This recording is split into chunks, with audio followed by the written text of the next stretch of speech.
The authors who are building real durable income right now, the ones who aren't riding the launch roller coaster, the ones whose revenue didn't crater when Amazon changed the algorithm, they all have one thing in common. They figured out that they're running a media company. And the authors who are still grinding, who are waiting for the next launch to save them, still watching their income bounce up and down with no real predictability, most of them are still thinking of themselves purely as authors. And because of that, they're making every decision wrong every time. If you're new here, hey, my name is Leah McHenry. I've spent the last decade helping authors, musicians, and creatives around the world build real businesses around their art. I've personally done 6-figure crowdfunding campaigns. I've built 3 different 7-figure businesses, ranging from coaching, courses, e-commerce, and handmade products. And I've also coached thousands of people who have had a real creative gift and were leaving serious money on the table because nobody showed them how to do things properly. Now, when I say you're a media company, I'm not saying you need to become a full-time YouTuber or post on 7 platforms every single day. That's not what I'm talking about, and that is a recipe for burnout, and I'm not here to recommend that. What I am saying is really a mindset shift about how you understand your role. An author who's purely in author mode thinks, I write books, I put them out, and people buy them. But here's the thing, the book is just a product, and everything else serves the book, right? You can't build a business around a product. You can have a product, but that doesn't mean you have a business. And so we've got to build a whole infrastructure around the book to support that book and turn that book into hopefully hundreds of thousands of dollars, if not $1 million. That's my ultimate goal. Help you make $1 million. Why not? An author who understands that they're running a media company thinks quite differently about everything. They understand that their audience is the asset, and their content is what builds and maintains that audience. Their books, their courses, their memberships, those are what they sell to an audience that already trusts them and already wants more of them. One of those models makes you completely dependent on your next release. Every launch, you're starting from scratch. Every algorithm change, you feel it in your bank account. The media company model actually compounds. Every piece of content you put out adds another person to your world, and you're adding people to your owned ecosystem that you control.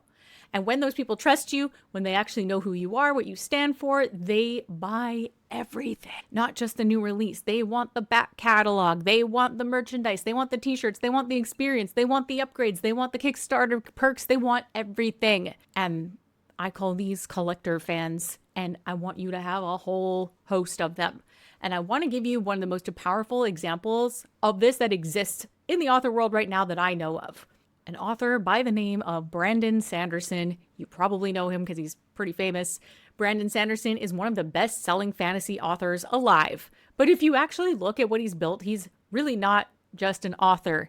He runs Dragonsteel Entertainment, his own publishing company. Now, he's got the craziest empire that I've seen from somebody. Like, he's really setting the bar for all fiction authors.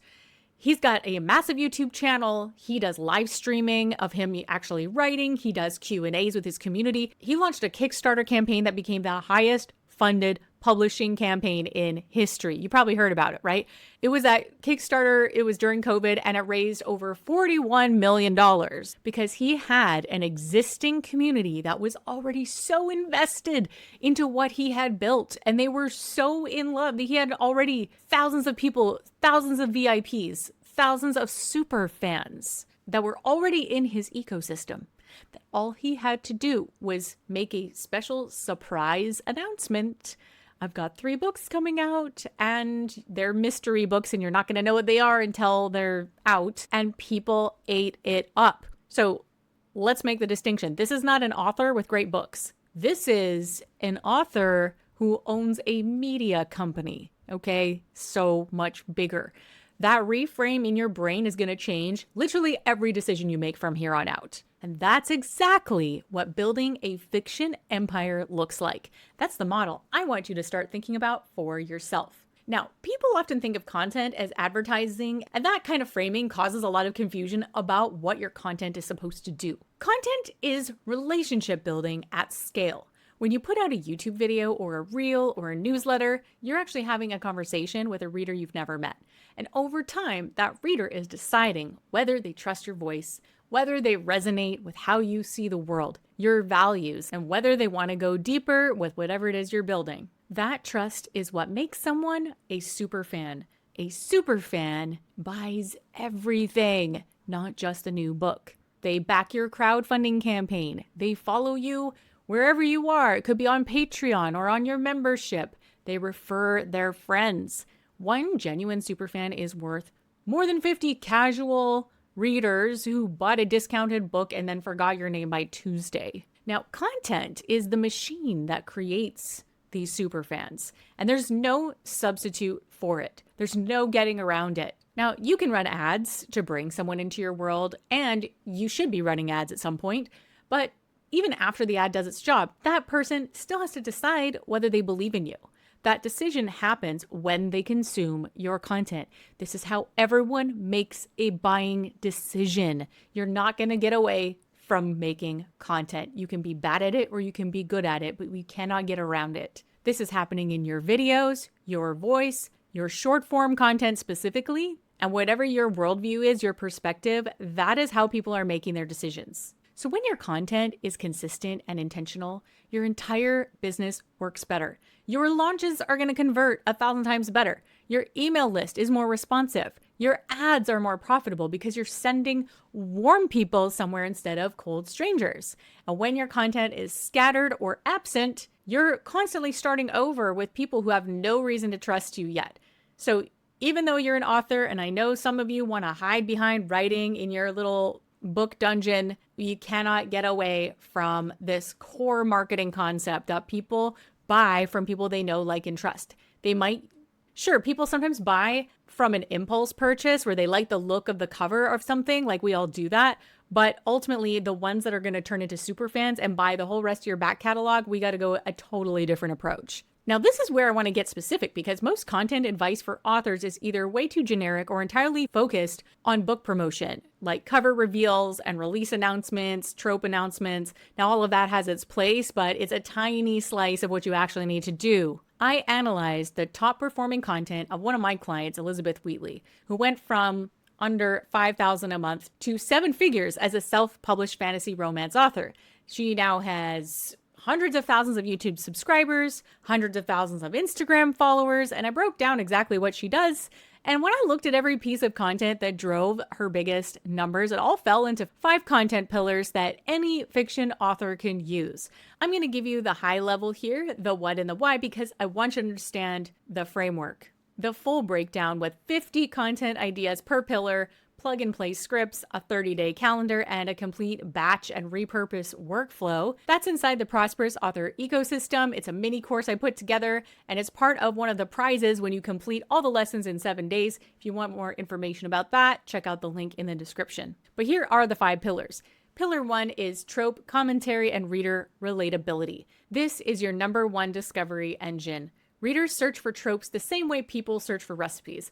They know what they're craving before they know what book they want. When you make content about tropes, you show up in their search results and their Reels feed, their For You page, even if they've never heard of you. Now, I consider this top of funnel content, and it's responsible for some of Elisabeth's biggest numbers. Her 9.9 million view video and her 8.3 million video both came from this pillar, and you can guarantee that she got a whole bunch of new followers from that. Pillar 2 is the faith and values integration. Now, if you're writing faith-inspired fiction or you just are a faith-based author, this is your secret weapon, and it's one that secular authors can't replicate.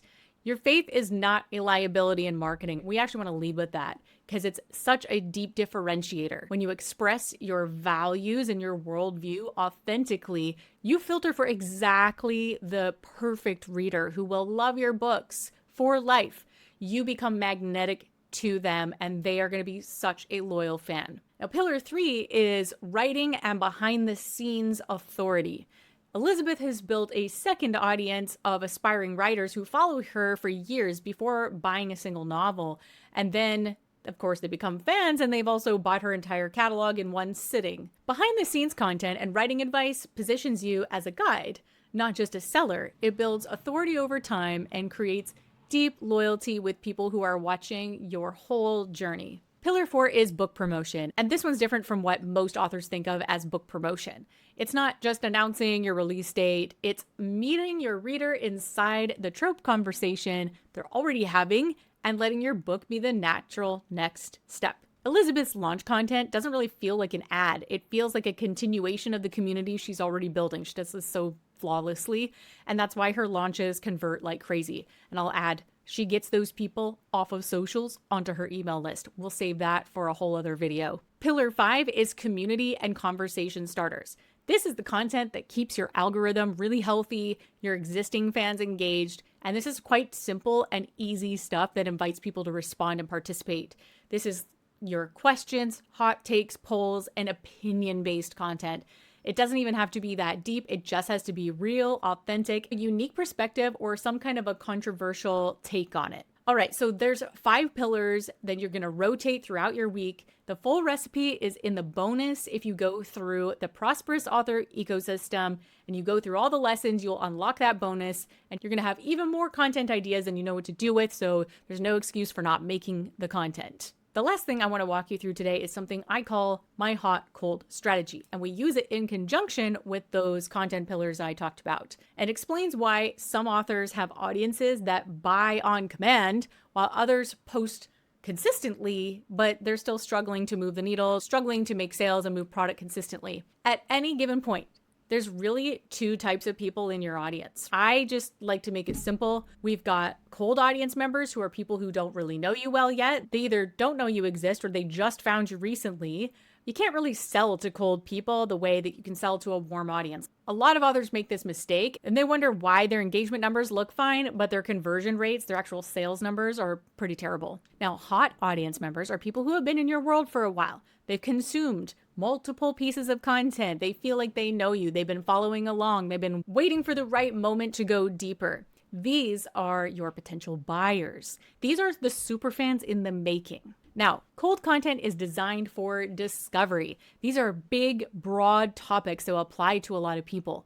Now, with this kind of content, the keyword has to be in the first few words of whatever that content is, a reel or a post or whatever, so the algorithm knows who to show it to, and it needs to be a big topic. The more specific you are, the less people are going to see it. So this is going to be short captions, no CTAs necessarily because you're talking to strangers and you haven't really earned the trust yet. And the metric that tells you that this cold content is working is the number of shares and then also new followers. Now, hot content is intentionally hyper specific. And this is interesting because low views on this hot content is actually the goal. This is not meant to get tens of thousands of views or go viral at all, because when the content is really, really specific and niche down, the people that it reaches are the exact right people and they're at the bottom of the funnel. And these are people who are ready to move. This is where I put call to actions in the actual caption.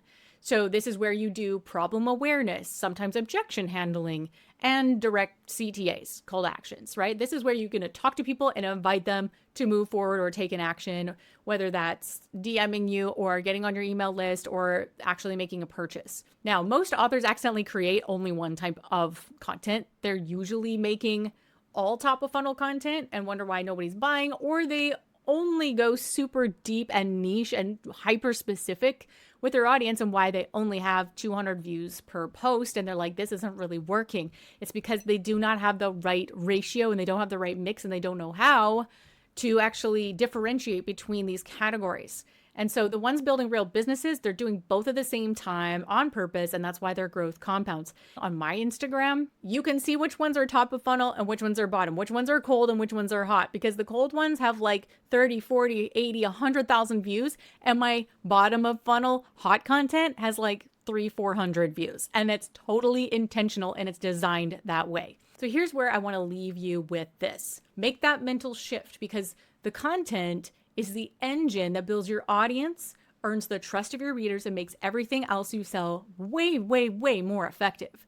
The 5 content pillars I just walked you through, that's the framework. And the hot cold strategy is how you distribute your energy across those 2 different audiences. And you're always doing both at the same time. If you really want to be super aggressive, you can do 2 in the same day. That's what I do. If you want the full playbook, 50 content ideas per pillar, plug and play scripts, a 30-day calendar, and batch and repurpose workflow, that is a bonus inside of the Prosperous Author Ecosystem mini course as a reward that you can earn when you complete all the lessons within 7 days. The Ecosystem mini course is the foundation for everything I teach around building a fiction empire. When you go through it and you take action, the content playbook is waiting for you on the other side. The link to that is in the description. That's it, and I'll see you in the next one.